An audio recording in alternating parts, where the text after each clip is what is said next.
Hi friends, இந்த வீடியோவில் நம்ம என்ன பார்க்க போகிறோம்னா ICC champions trophy match number 10 Afghanistan vs Australia.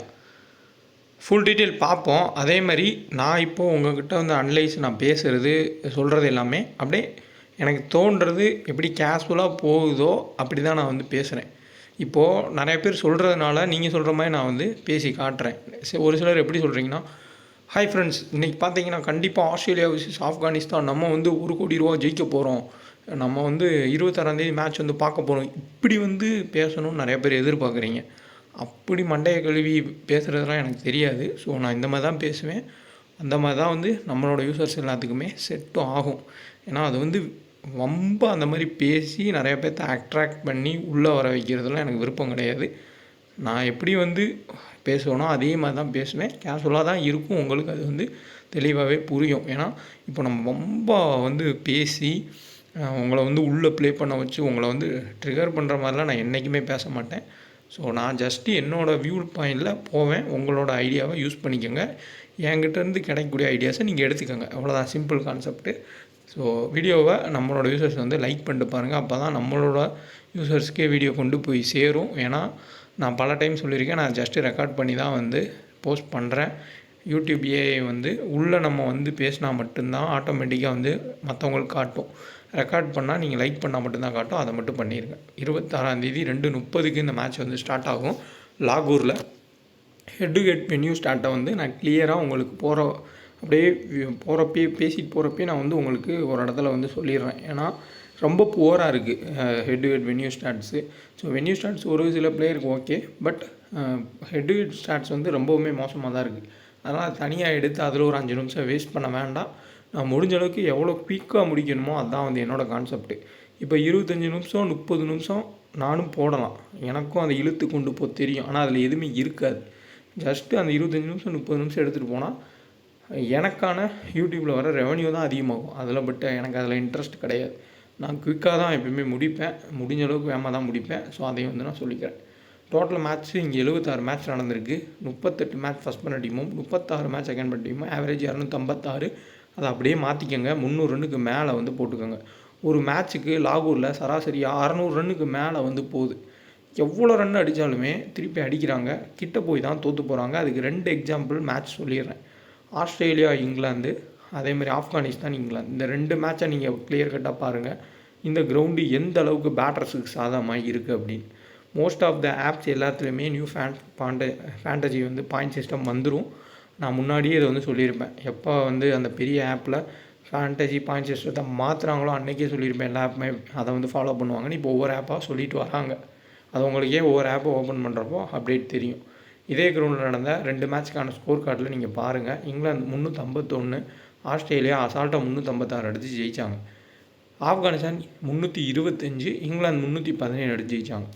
இனிஷியலாக நீங்கள் ஆப்கானிஸ்தான் மேட்ச் பார்த்துருப்பீங்க. ஜோஃப்ரா ஆர்ச்சர் 3 விக்கெட் எடுத்தோடனே மேட்ச் முடிஞ்சுன்னு நினச்சிருப்போம். ஆனால் அது வந்து தரமான ஒரு பேட்டிங் விக்கெட் தான். அந்த இனிஷியல் ஸ்டேஜில் ஆட முடியாமல் குருபாஸ் ஃப்ளாப் ஆனது, அதுக்கப்புறம் மற்றபடி ரஹ்மன் ஷா கன்சிஸ்டன்ட் இல்லாமல் ப்ளே பண்ணது, அதனால தான் வந்து மேட்ச் கொஞ்சம் இதாச்சு. போக போக அந்த 20 ஓவருக்கு மேலே வரக்கூடிய பேட்டர்ஸ்க்கெலாம் ரொம்பவுமே அட்வான்டேஜ் தான். அப்படி தான் நீங்கள் செக் பண்ணி பார்த்தாலும் இந்த 2 மேட்சுக்கான ஸ்கோர் கார்ட்லேயும் உங்களுக்கு தெரியும். ஜோ ரூட்டு 2 மேட்சுமே சூப்பராக ஆடி இருக்காரு இதே கிரவுண்டில். ப்ளஸ் உங்களுக்கு ஓமர் ஜாயி, நபி இவங்க எல்லாருமே மிடில் ஆர்டர் ஹிட்டர்ஸ்.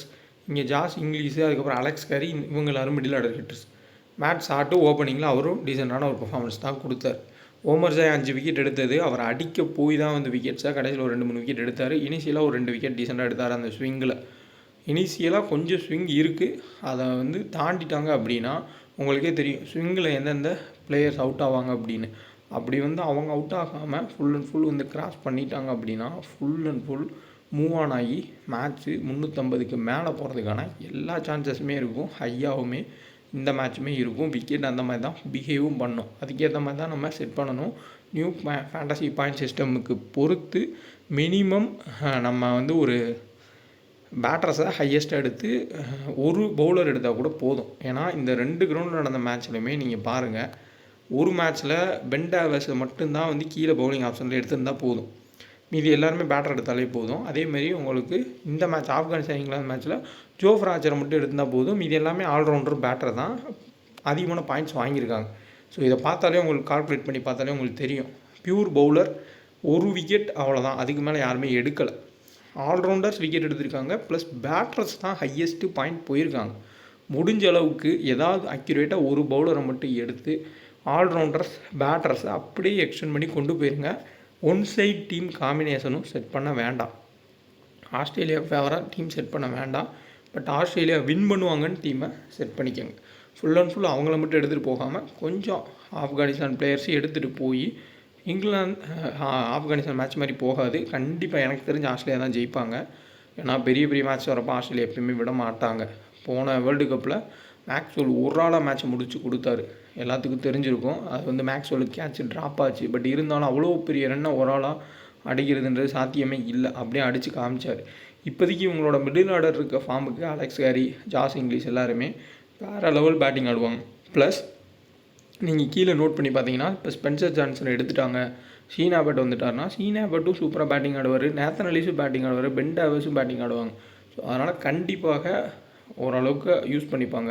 இன்னும் நிறைய பேத்துக்கு வந்து உங்கள் மைண்டில் வரும், ஸ்ரீலங்காவில் போய் ஸ்பின்னுக்கு எதிராக ரொம்ப மோசமாக ஆடினாங்க ஆஸ்திரேலியா, ஸ்ரீலங்கா கூட வந்து தோற்றுட்டாங்க, ஸ்பின் ஆடவே தெரியல அப்படின்னு. பட் அது வேறு ஆஸ்திரேலியா, அவங்க எப்பயுமே அப்படி தான் பண்ணுவாங்க. ஒரு ஐசிசி ஈவெண்ட்டுக்கு முன்னாடி ஒரு சீரீஸ் தோற்றுட்டு அதுக்கப்புறம் வருவாங்க. இது எப்பயுமே காலகாலமாக நடக்கிறது. அதை வந்து நீங்கள் கம்பேர் பண்ணவே கூடாது. குபேரா ஃபேண்டசி ஆப்பு இன்ஸ்டால் பண்ணிங்க. ஜஸ்ட் ஒரு பிளேயரை நீங்கள் செலக்ட் பண்ணி ப்ளே பண்ணலாம். டிஸ்கிரிப்ஷன் லிங்க் இருக்குது, 2K ஃபேண்டசின்றவங்களோட பயன்படுத்திக்கோங்க. ஒரு பிளேயரை செலக்ட் பண்ணி நீங்கள் ஃபேண்டசி ப்ளே பண்ணணும் விருப்பப்பட்டீங்கன்னா இன்ஸ்டால் பண்ணிக்கோங்க. ஜிஎஸ்டியும் ஃப்ரீயாக தான் உங்களுக்கு கொடுக்குறாங்க.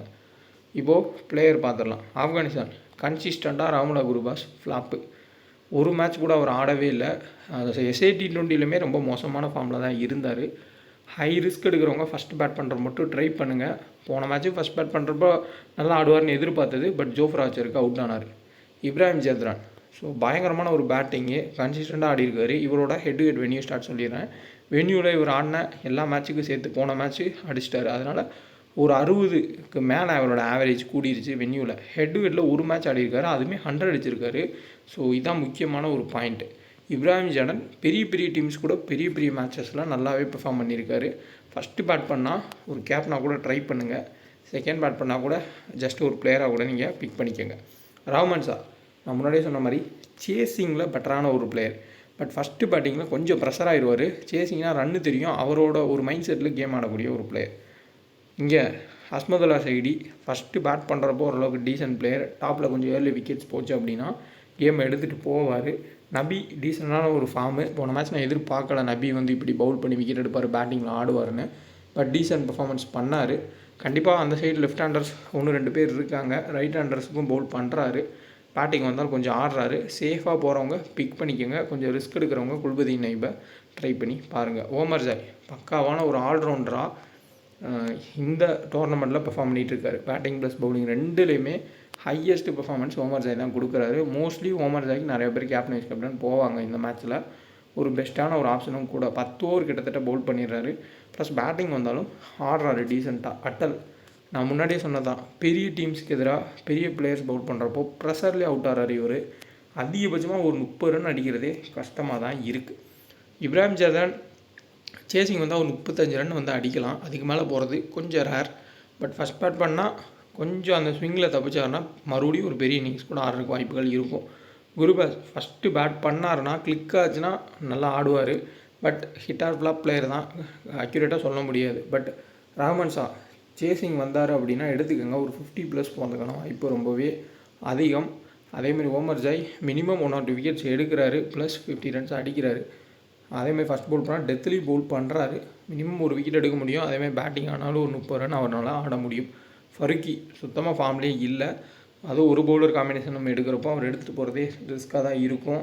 இந்த விக்கெட்டுமே உங்களுக்கு இனிஷியல் ஸ்விங் ஆனாலும் அந்த சைடு ஆட போகிறது ட்ரைவர்ஸ் கட்டு மேட்ச் ஆட்டு. மேபி மேட்ச் ஆட்ட வேணால் ஃபருக்கி அவுட்டாக எடுக்கலாம். பட் ட்ரைவர்ஸ் கட்டு நின்றுட்டார் அப்படின்னா கண்டிப்பாக ஒரு 150+ கூட ட்ரைவர்ஸ் ஹெட் அடித்தா ஆச்சரியப்படுறதுக்கு இல்லை. ஸோ கிராண்ட் லீக்கில் கண்டிப்பாக ட்ரைவர்ஸ் கிட்ட கேப்டன்ஸ் கேப்டனாக கொடுங்க. நூர் அகமது அவரால் விக்கெட்டே எடுக்க முடியல, ரொம்பவுமே கஷ்டப்படுறாரு. T20 ஃபார்மெட்டில் மட்டும்தான் விக்கெட் எடுக்க முடியுன்ற ஒரு கான்செப்டில் தான் அவர் ஆடுறாங்க. ஓடியில் ஈஸியாகவே ரொட்டேட் பண்ணி ஆடிடுறாங்க. ரஷீத் கான் மினிமம் ஒரு விக்கெட் எடுத்துருவார் பேட்டிங் வந்தாலும் கண்டிப்பாக. அதே மாதிரி பெரிய டீம் ஆஸ்திரேலியா மாதிரி டீமு கூட ரஷீத் கான் நல்ல பெர்ஃபார்மன்ஸ் பண்ணுவார். இந்தியா கூட எப்பயுமே நல்ல பெர்ஃபார்மன்ஸ் பண்ணக்கூடிய பிளேயர் தான். மினிமம் ஒரு 2 விக்கெட்டாவது ரஷீத் கான் இந்த மேட்ச்சில் எடுக்க வாய்ப்புகள் இருக்கும். ப்ளஸ் உங்களுக்கு பேட்டிங் வந்தார்னா ஒரு 10லேருந்து 20 ரன் ஆடலாம். பட் 2 விக்கெட் கேரண்டியாக ஃபஸ்ட்டு பவுல் பண்ணாலும் செகண்ட் பவுல் பண்ணாலும் எடுப்பார் ரஷீத் கான். பேட்டிங்கில் ட்ரைவர்ஸ் கட் ரிஸ்க் எடுக்கிறவங்க ஸ்மால் லீக்கில் கூட கேப்டனாக கொடுங்க. கிளிக் ஆச்சு அப்படின்னா பெண்டக்கட்டு அதுக்கப்புறம் இப்ராஹிம் ஜடன்லாம் ஸ்கோர் பண்ணதெல்லாம் கம்மி, அதை விட பயங்கரமாக ஸ்கோர் பண்ணுவார். ஸோ கிளிக் ஆகாமல் ஒரு மேட்ச் ஃப்ளாப் ஆகிருக்கிற, ஒரு மேட்ச் மழையினால் பாதிக்கப்பட்டிருக்கு. ஸோ ரிஸ்க் எடுக்கிறவங்க ட்ரை பண்ணுங்கள். இந்த மேட்ச் வந்து கிளிக் ஆகிறதுக்கான வாய்ப்பு ரொம்பவுமே அதிகம். மேட்ச் ஃபஸ்ட்டு பேட் பண்ணால் ட்ராப் பண்ணிக்கோங்க. ஃபஸ்ட்டு பேட்டிங்லாம் அவ்வளோவா வந்து அவர் பெர்ஃபார்ம் பண்ண மாட்டார். கொஞ்சம் குயிக்காக ஒரு 20 ரன் 25 ரன் அடிச்சுட்டு அவுட் ஆக சான்ஸ் இருக்கும். ஸ்டீவ் ஸ்மித்து கேம் எடுத்துகிட்டு போகக்கூடிய பிளேயர், சேஃபஸ்ட்டு ஒரு ஆப்ஷன். எப்படி ஜோ ரூட் ஆடினார்ன்றதை பார்த்துருப்பார். சேசிங் வந்தாரோ இல்லை ஃபஸ்ட்டு பேட்டிங்னாலும் சேஃபஸ்ட்டு ஒரு கேப்டனாக ஸ்டீவ் ஸ்மித்தை பார்க்கலாம். சேம் மார்னஸ் லெபிச்சேனும் அதே கேட்டகரி தான். என்னன்னா மார்னஸ் லெபிச்சேன் ஒரு 40லேருந்து 45 ரன் அடிக்கிறாரு. அதுக்கு மேலே எக்ஸ்டெண்ட் பண்ணி போக முடியாமல் அவுட் ஆகிறார். அலெக்ஸ் கேரி உங்களுக்கு ஃபுல் அண்ட் ஃபுல் சேசிங்கில் நல்லா ஆடக்கூடிய ஒரு பிளேயர் தான் அலெக்ஸ் கேரி. இன்னொரு முக்கியமான பாயிண்ட்டு, எந்தெந்த மேட்சஸ்லாம் அலெக்ஸ் கேரி ஆடிருக்காரோ ஆஸ்திரேலியாவுக்கு இப்போ ரீசெண்டாக எல்லாத்துலேயுமே ட்ரீம் டீமில் இடம் பிடிச்சிருக்காரு. அது வந்து நம்ம ஒரு யூஸர் சொன்ன பாயிண்ட்டு, அதை நான் செக் பண்ணி பார்த்தேன். பர்ஃபெக்டாக இருக்குது. ட்ரை பண்ணிக்கோங்க. ஃபஸ்ட் ஆர் செகண்ட்னா வேண்டாம், ஃபஸ்ட்டுனா வேண்டாம், செகண்ட்னா கூட பிக் பண்ணிக்கோங்க. Maxwell so full and full ஆப்கானிஸ்தானாலே நல்ல பெர்ஃபார்ம் பண்ணக்கூடிய பிளேயர். இன்னுமே சேஃபஸ்ட்டு ஒரு ஆப்ஷனாக மாறுவார். ஒரு 5லேருந்து 6 ஓவர் போடலாம். ப்ளஸ் பேட்டிங்கும் ஸ்பின்னை அட்டாக் பண்ணுறக்கு வாய்ப்பு இருக்கும். இன்னொரு முக்கியமான பாயிண்ட்டு, அலெக்ஸ் கேரி அதுக்கப்புறம் ஜாஸ் இங்கிலீஷ் 2 பேருமே நம்ம ஃபஸ்ட் ஆர் செகண்ட் கூட எடுத்துகிட்டு போகலாம்.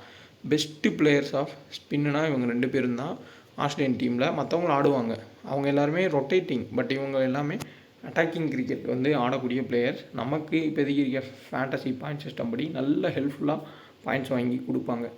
அடுத்ததான் நேத்தன் எலிஸ் செகண்ட் பவுல் பண்ணால் மிகப்பெரிய கீ. எப்படி ஓமர் ஜாய் செகண்ட் பவுல் பண்ணி 5 விக்கெட் எடுத்தாரோ அதேமாதிரி நேத்தன் எலிஸ் ஆஸ்திரேலியா 350 அடிச்சிட்டாங்க அப்படின்னா மினிமம் 4 விக்கெட் எடுக்க வாய்ப்பு இருக்கும் இந்த மேட்ச்சில் செகண்ட் பவுல் பண்ணார்னா.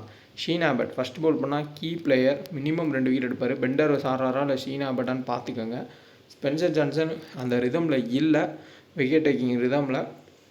மேபி செகண்ட் பவுல் பண்ணார்னா கூட ஏதாவது ஒரு டீமில் கேப்டன்ஸ் கொடுங்க. இனிஷியலாக அந்த ராம்லா குருபாஸ், இப்ராஹிம் ஜடன், அடுத்த ரஹ்மத் ஷா இவங்களாம் அவுட் ஆவாங்கன்ற கான்செப்டில். ஆடம் ஜாம்பா ஒரு 2 விக்கெட் வரை எடுக்கிறதுக்கான வாய்ப்புகள் இருக்கும். ஃபஸ்ட் ஆர் செகண்ட் ஓரளவுக்கு டீசெண்டான ஒரு பிக்கு தான். பவுலிங் காம்பினேஷனில் ஏதாவது 2 பவுலர் வரை எடுத்துக்கோங்க. அதிகபட்சமாக பேட்டர்ஸ் ப்ளஸ் ஆல்ரவுண்டர்ஸை இந்த மேட்ச்சுக்கு எடுத்துகிட்டு போகிறது தான் பெட்ரு. காரணம் 350+ உங்களுக்கு ஒரு பேட்டிங் டீம் அடிக்கிறாங்க, அதை திருப்பி இன்னொரு டீமாக அடிக்கிறாங்க. ஆவரேஜ் 300+ வந்து போகுது. ஓவரால் கால்குலேட் பண்ணால் 600 ரன் வந்து அடிக்கிறாங்க. அப்போ பவுலர்ஸ்க்கு இதை யாராவது ஒருத்தர் 2 பேர் மட்டும்தான் அதிக விக்கெட் எடுக்கிறாங்க. ஆல்ரவுண்டர்ஸ் அந்த 1லேருந்து 6 வரை வரக்கூடிய எல்லா பேட்டர்ஸ் ஆல்ரவுண்டர்ஸுக்கும் ஹெல்ப்ஃபுல்லாக தான் இருக்குது. ஓவர் கால்குலேஷனில் மேக்ஸ்வெல் பவுல் பண்ண வாய்ப்புகள் ரொம்பவுமே அதிகம். மேட்ச் ஷாட் பவுல் பண்ணுறதுக்கான வாய்ப்பு குறைவு. மார்னஸ் லெபிச்சன், லியாம் லிவிங்ஸ்டன் மாதிரி தேவைப்பட்டால் டெத்லேயும் பவுல் பண்ணுவார். சேம் ஆஸ்திரேலியாவோட ஃபார்முலாவை தான் இங்கிலாந்து யூஸ் பண்ணாங்க. லியாம் லிவிங்ஸ்டனை டெத்தில் போட வச்சாங்க. மார்னஸ் லெபிச்சனை டெத்தில் போட வச்சு ஒரு 2 விக்கெட் எடுத்தாங்க. ஸோ அதனால் double option player, must pick பிளேயரும் கூட.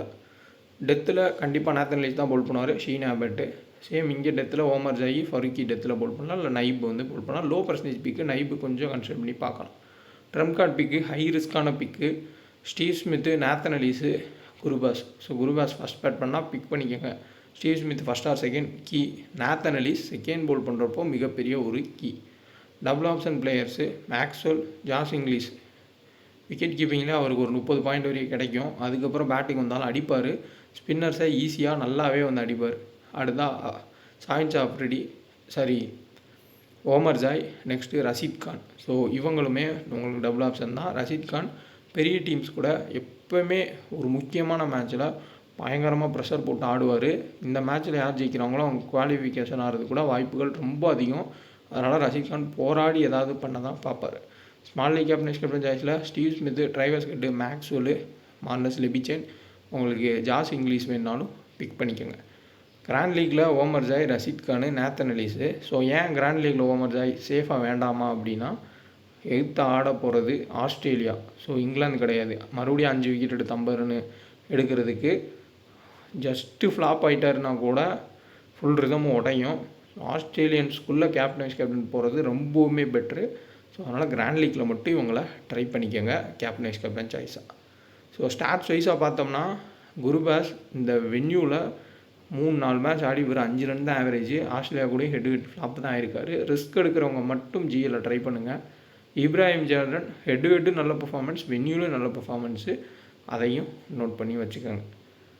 வீடியோ பிடிச்சிருந்தா லைக் பண்ணுங்கள். ஏதாவது டவுட்னா கமெண்ட் பண்ணுங்கள்.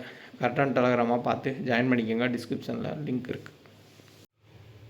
நம்மளோட டெலகிராம் சேனலில் ஜாயின் பண்ண நினைக்கிறவங்க ஒரிஜினல் சேனல்லாம் செக் பண்ணி ஜாயின் பண்ணுங்கள். இதுதான் நம்மளோட கரெக்டான அட்ரஸ். முன்னாடி நம்ம வின்னிங்ஸ் எல்லாமே வந்து போஸ்ட் பண்ணியிருப்போம், லாஸ்ட்னு அப்டேட் பண்ணியிருப்போம். கன்சிஸ்டண்ட்டாக நம்ம ஸ்மால் லீக் வின்னிங் கொடுத்துட்டு தான் இருக்கோம். இப்போ ரீசெண்ட் டைமாக அதுக்கான எல்லா ப்ரூஃப்மே இருக்குது. ஃபேப் 11 பேட் பால் 11க்கான வின்னிங்ஸை நம்ம போஸ்ட் பண்ணிட்டு தான் இருக்கோம். அதுதான் நம்மளோட ஸ்மால் லீக் டீமுமே. இந்த இடத்துல உங்களுக்கு ஸ்மால் லீக் டீம்னு மென்ஷன் ஆகியே இருக்கும். இதுதான் நம்ம ஸ்மால் லீக் டீம். இதில் ஏதாவது ஒரு சில மாற்றங்கள் நீங்கள் பண்ணணுன்னா பண்ணிக்கோங்க. அதையும் வந்து நீங்கள் பார்த்துக்கோங்க. SIT20 ILT20 BBL எல்லாமே வின்னிங் கொடுத்துருக்கோம். அதேமாதிரி உமன்ஸ் மேட்ச்சுக்கும் கொடுத்துருக்கோம். கண்டிப்பாக இந்த வின்னிங்கிறது அப்படியே கொண்டு போவோம். அதனால் நீங்கள் அதில் ஃபாலோ பண்ணிக்கோங்க. ஏதாவது ஒரு சில மாற்றங்கள் நீங்கள் பண்ணணும்னு நினச்சிங்கனாலும் பண்ணிக்கோங்க. அது உங்களோட விருப்பம்தான் ஒரு சில மாற்றங்கள் பண்ணுறது. இதுக்கு முன்னாடி லாஸ் இருந்துச்சு, நான் அப்போயுமே சொல்லியிருக்கேன் லாஸ் ஆகிருக்குன்னு. இப்போ வின்னும் இருக்குது, அதையும் வந்து நான் சொல்லிடுறேன். ஒரிஜினல் செக் பண்ணிக்கோங்க. ஒன்லி ஃப்ரீ டீம்ஸ் மட்டும் தான் நம்ம கொடுத்துட்ருக்கோம். அதையும் நான் இந்த இடத்துல தெளிவாக வந்து சொல்லிடுறேன். நம்ம நேமை யூஸ்